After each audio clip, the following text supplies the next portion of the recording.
কেকেআরের কাছে হেরে নিজের দলকে খোঁচা মারলেন শুভমন গিল।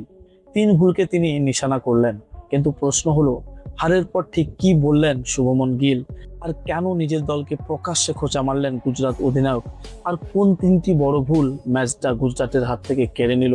নমস্কার বন্ধুরা, আপনাদের সবাইকে আবারও স্বাগতম আমার চ্যানেলে।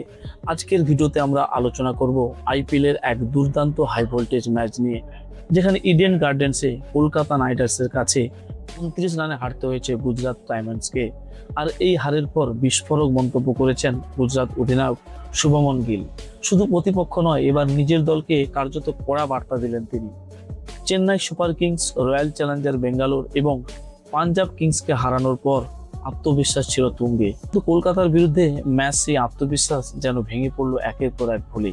বিশেষ করে ফিল্ডিং এর এক ভয়ঙ্কর ব্যর্থতা ডুবিয়ে দিল গুজরাটকে। ম্যাচ চলাকালীন ফিল অ্যালেন, রঘুবংশী এবং ক্যামেরন গ্রিনের সহজ ক্যাচ ফেলেন গুজরাট ফিল্ডাররা, আর সেই ভুল নিয়েই ম্যাচের পর সংবাদ মাধ্যমে খোঁচা দেন শুভমন গিল।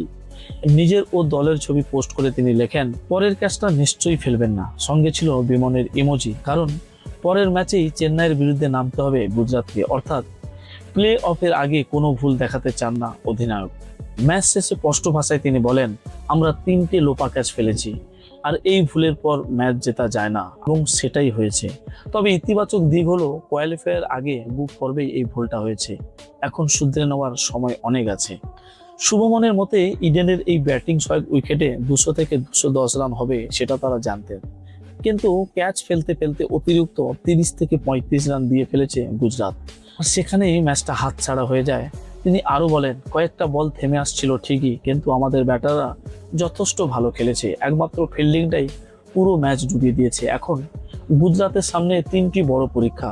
চেন্নাই সুপার কিংসের বিরুদ্ধে সেই ম্যাচ, যেই ম্যাচ জিততে পারলেই প্লে অফ নিশ্চিত হয়ে যাবে শুভমনদের।